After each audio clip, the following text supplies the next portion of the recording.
लगन हो गया। मेष लगन के बारे में आपने बताया। ठीक है, मेष लगन के लिए देखिए जो राहु का गोचर है वो 11th हाउस में होगा और जो केतु का होगा वो 5th हाउस में होगा, अच्छा। पंचम भाव में। देखो अगर तो इस टाइम पर राहु केतु के गोचर के अकॉर्डिंगली नेक्स्ट ईयर का टाइम है 26 मई का, जिस टाइम पे राहु केतु का ट्रांजिट होने वाला है, यानी कि सेकेंड क्वार्टर में इसके चेंजेस आपको देखने को मिलेंगे। समटाइम्स 40 डेज़ पहले रिजल्ट आने शुरू हो जाते हैं। अब जिन पर्सन्स को लेट्स से नॉर्मल जिन लोगों ने प्लान किया था फॉरेन ट्रैवल के लिए, उनके फॉरेन ट्रैवल के योग बनेंगे इस टाइम पे। वीज़ाज पेंडिंग थे वो हो जाएंगे। लेकिन दूसरी कंडीशन पे अगर फैमिली में अगर कोई भी इस टाइम पे प्रेगनेंसी चल रही है, उसमें कॉम्प्लिकेशंस बढ़ सकते हैं, मिसकैरेजेस हो सकते हैं। अच्छा। इस टाइम पे जो बच्चे स्टडी कर रहे हैं उनकी स्टडी में ब्रेक्स आ सकती हैं इस पर्टिकुलर ईयर में। स्टमक डिसऑर्डर की कंडीशंस हो सकती हैं इस पर्टिकुलर ईयर में। ठीक है। अपार्ट फ्रॉम दिस इसी टाइम पर आपके हेल्थ के इशू प्लस इलेक्ट्रॉनिक्स आपके घर में ख़राब होने के इशू मेजर हो जाएंगे मेष लगन वालों के लिए। ये मेजर चेंजेस रहेंगे इन लोगों के लिए। अच्छा। और वृषभ लगन की अगर हम बात करें तो सर उन पे क्या कुछ इम्पैक्ट पड़ेगा? वृषभ लगन के लिए राहु का जो ट्रांजिट है वो 10वें घर में जाएगा जी। केतु का जाएगा 4th हाउस के लिए जी। इनके लिए मेंटल स्ट्रेस बढ़ने वाला है थोड़ा सा। नो डाउट पैसा अच्छा अर्न करेंगे इस पर्टिकुलर ईयर में, इनके सोशल कनेक्ट्स बढ़ेंगे ज़्यादा। जी। लेकिन गवर्नमेंट से कोई ना कोई फ़ाइन इन लोगों को हो सकता है, जैसे कोई लेट फीस है या गवर्नमेंट की तरफ से कोई फ़ाइन हो गया, टैक्स का कुछ हो गया, वैसी चीज़ें हो सकता है कि इनकी तरफ से कुछ ना कुछ इनको देखने के लिए मिले।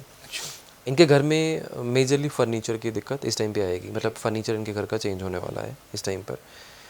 ओवरऑल कुंडली की कंडीशन के हिसाब से फैमिली में मदर के लिए इस टाइम पे हेल्थ के इशू आ सकते हैं, तो मदर की इन लोगों को खास केयर करने की ज़रूरत है इस पर्टिकुलर ईयर में। अगर कुछ ऐसा आपका कोई प्लान है जिसमें आप किसी ऐसे जगह पर आप जाके कोई इन्वेस्ट करना चाहते हैं, इसमें फूड रिलेटेड कुछ भी हो, तो इस पर्टिकुलर ईयर में 1.5 साल के लिए आपको कोई भी नई इन्वेस्टमेंट करने के लिए सजेशन नहीं है पॉजिटिवली, तो आपको इन्वेस्टमेंट नहीं करनी चाहिए। इनके लिए पॉजिटिव क्या रहेगा, क्योंकि इनका तो सारा नेगेटिव पॉजिटिव पैसा करेंगे।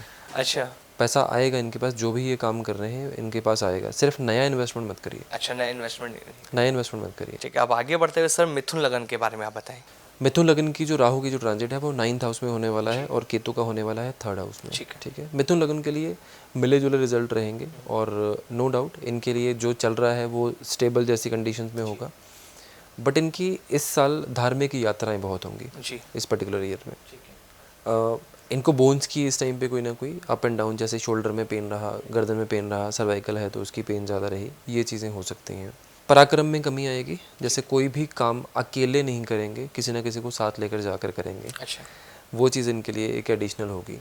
अपार्ट फ्रॉम दिस फैमिली में किसी नए सदस्य का ऐड होना भी इस साल पॉसिबिलिटी है, यानी कि इनके इस साल घर में बच्चा भी आ सकता है या कोई नया सदस्य, जैसे किसी की मैरिज हो गई है तो वैसी कंडीशंस पे दोनों चीज़, मतलब फैमिली में बढ़ोतरी होगी इस पर्टिकुलर ईयर में। छोटी यात्राएं, धार्मिक यात्राएं दोनों ही इस साल बढ़ेंगी। एक कंडीशन है, अगर ये लोग रेगुलर बेसिस पर अगर गणेश जी के मंदिर में जाकर अगर दुर्वा चढ़ाते रहेंगे तो इनके लिए लाइफ इजी रहेगी, ये गोचर इनके लिए फ़ायदेमंद होगा वैसी कंडीशन पर। जितना ज़्यादा गोल्ड पहनेंगे इस पर्टिकुलर ईयर में उतना इनके लिए अच्छा है। इनके लिए ओवरऑल मतलब बहुत ज़्यादा लकी रहने वाला है। हाँ, लकी रहे जी। और अगर सर कर्क लगन की हम बात करते हैं तो इनका क्या रोल रहेगा? कर्क लगन के लिए राहु का गोचर 8वें घर में जाएगा और केतु का गोचर जाएगा दूसरे घर में। ये लोग इस पर्टिकुलर ईयर में अपना लॉस सिर्फ अपनी ज़ुबान से ही करवाएंगे। अच्छा। यानी कि खुद अपनी आदत से जितना ज़्यादा डिबेट करेंगे, जितनी ज़्यादा बहस करेंगे, उतनी ज़्यादा इनको दिक्कतें रहेंगी, उतने ज़्यादा लॉस रहेंगे। इनको थोड़ा सा अलर्ट रहने की ज़रूरत है। इस टाइम पे इनके साथ कोई प्रॉपर्टी का धोखा हो सकता है कर्क लगन वालों से।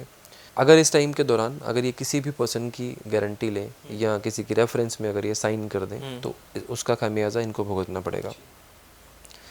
कर्क लगन वालों के लिए इस साल अगर गणेश जी के मंदिर में रेगुलर बेसिस पर अगर ये खट्टी इमली चढ़ाते रहेंगे थर्सडे के थर्सडे, तो इनको फाइनेंशियल ब्लॉकेजेस नहीं आएंगे, राइज करेंगे वैसी कंडीशन पे। सिंह लगन की अगर हम बात करें तो सिंह लगन जो है इनके लिए 7वें घर में राहु का गोचर है और लगन में इनके केतु का गोचर जाएगा। इस साल पर्टिकुलरली इनके थोड़ा कंफ्यूज्ड स्टेट रहेगी ज़्यादा। अपार्ट फ्रॉम दिस इनके प्लान्स बहुत सारे ट्रैवलिंग के बनेंगे, कैंसिल होंगे, ये फ्रीक्वेंट चीज़ें रहेंगी। मैरिड लाइफ में थोड़ी मिसअंडरस्टैंडिंग्स आ सकती हैं इस टाइम पे, स्पाउस को हेल्थ के थोड़े से इशू आ सकते हैं।